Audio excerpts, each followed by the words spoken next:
Welcome back, Sports Tonight on Channels Television. Let's give you updates coming from the NNL Super 4. According to a statement, the end of year Super 4 tournament that will determine the overall champions for the season of the Nigerian National League will take place in Lagos next week.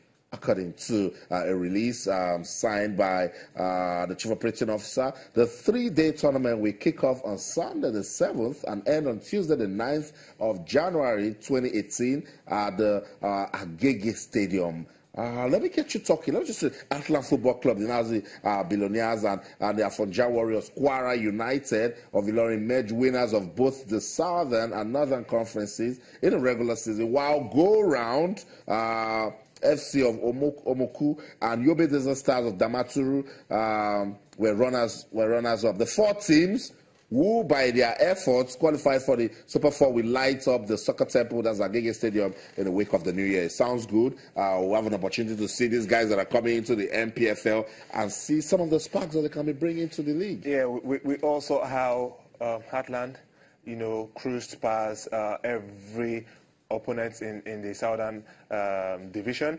But it was still competitive. It was competitive enough for them. At some point, we thought it was owned by Elsa United. Yeah. But they were able to pick points away from wins away from home, not just points. Season. Yeah, and we equally saw Kwara United doing well in the Northern Conference. Yeah. It would be good to see these two guys go head to head. Congratulations to Go Round FC also, right. And Yobe Desert Stars, because come on, it's quite a big feat for them to have made it to the Nigeria Professional Football League, really. So let's see what these guys offer. Right. However, you would still want to bank on either Kwara United or Atlant FC to win this. My grouse, though, with this event is the number of days it will be played. 3 days. I think that's asking for too much from the players and the technical team also, because well, I think the players equally deserve a day of rest once in a while. You can't just keep playing games every day. I think it will tell on them. The season will start again soon. They probably have been playing preseason games equally to get themselves in gear for the new season. I think it will be a lot on the players, and I think that was the same thing that happened with the NFF Invitational Super 6 that featured the Chant team also. Games every day. Yeah. The players deserve rest. It's a preseason. The technical committees equally need to go back and reflect on games, see the mistakes they've made, see how they can work on them going to the next games. I think the players need to be put into consideration. These clubs will take it, but some of them haven't been busy. And they know that this is a sort of competition that will get you and I talking. You don't want to get your players fatigued before the start of the season. You don't want to have them play 90 minutes games like that. I think it's a lot on the players. But then again, they are professionals. I would like the fact that at least we're seeing something from the NNL. It's the Super 4. Gives you and I an opportunity to see the teams that are coming into and then we can league. Now know the winner. Finally. The winner. No more Division 1 or no more Northern and Southern Division. Let us know who emerged victorious. But we know the big prize is the promotion to the FPFL. So these clubs don't even care.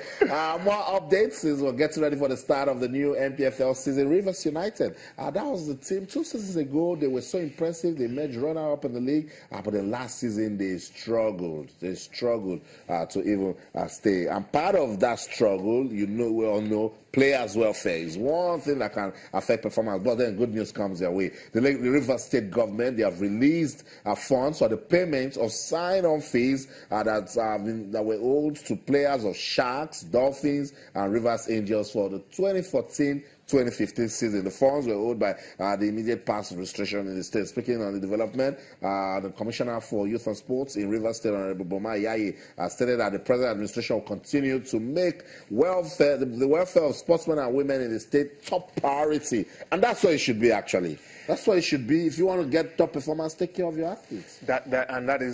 It's good to know that is what the government has sworn in to do as quickly as possible. I think just about a week ago, that picture went viral and it painted the Rivers State government really bad because it didn't look good. Saw players prostrating to that wasn't something good to see. But it's good to know that even though these sign-on fees were owed in the previous administration, this present government have taken it upon themselves to pay them. Yeah. They could have chosen not to pay. Tolu, it's still Rivers State government.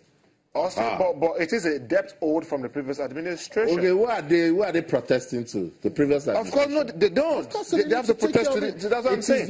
They could have said, look, guys, going forward, we will ensure we do not owe you in our own time. So fair play to the government for paying. Because if they didn't pay, Austin will only keep talking. And the players will never forget about it also. So it's good that they have paid, really. It's good, but I'm still insisting that it's still the Rivers State government business. True. So that part of the past administration is unnecessary. It is important that welfare of sportsmen and women is top notch, and that's how we should live. Like we always agree. If a government knows they cannot take care of the team, then don't own the team. That's right. Let someone else come in and own them. It is. I think it is bad that someone else owns a government and then owes them for a couple of months, and then the team is disbanded and then rebranded, and that money is still not being paid. I mean, if someone owes me for 2 years, I probably wouldn't forget. I will keep remembering that I have some millions waiting for me somewhere that I still haven't gotten, and it's not cheap money. You've worked for it, you deserve it, it is your money. However, I think, as much as I believe that the state governments should always take care of the welfare of the players, have it as top priority, and do what they should do, I think they equally deserve kudos. Of course, remembering that they have to pay this. They stepped in as quickly as possible because it could have become embarrassing. And if something else had been going on, they could have said, hey, this is not but then what we know. It did, because, I mean, it shouldn't have gotten to the part where they had to protest and all of that. This is the Nigeria. These guys are professional footballers. Professional. I mean, somebody can leave from Rivers United to FC Barcelona. True. Very possible. What sort of tales is it taking to Spain? Someone can leave from Rivers United to Manchester United. And these are the reasons why a lot of our players will rather go play in some obscure league. They'll tell you they're making money. Because they'll get their monies. It might be small, but it will be consistent. And they do not have to hope that 2 years after being old, they still hope to get paid. That is a different story entirely for them. So, really, we need to handle things differently. I think players deserve to walk away from a club that owes them for 3, 4, 5 months. But it's a system. It's a system problem. I think if the LMC puts something like that in play, if I manage a player, for instance, I'm going to include it in a contract clause that if you owe him for 4 months, we have the right to walk away from your club. It doesn't mean you're still not going to pay us. And go where? Well, there are always other places for you to go.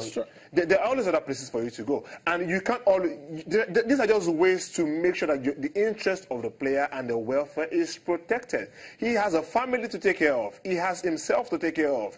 If he can't get paid, how is he going to take care of himself? How is he going to concentrate? You can't even get the best out of him if he's not even at the best state, mentally. And these are the things you are trying to avoid as a footballer. So, hey, if you have those kind of clauses that will keep them handicapped, we know it will be difficult to implement, really. But Austin, if we mean business in this country, we really can get things done. I remember a couple of years ago when Chief Nduka Rabo was still the CEO, and at some point he almost insisted that only the clubs who meet the licensing requirements will start the league. That's right. When it looked like it was almost going to happen, Austin, he stopped being the chairman and became the CEO. Okay. So look, we can make these things happen. We only need to put our mind to it to change things and do them right. We have said that the LMC needs to be very firm. You're going to hurt persons. You're going to hurt people. But bring policies that will make our league football move forward. So well done to the Rivers State government. I remember what they paid for is for 2014-2015. Yeah. 2014, 2015. Sign-on fees, not salaries. Exactly, and not salaries. So somebody will still say that they're still in 2015, 2016. And then it's still 2016, 2017. But it's all good. We just hope that our league football will keep getting better.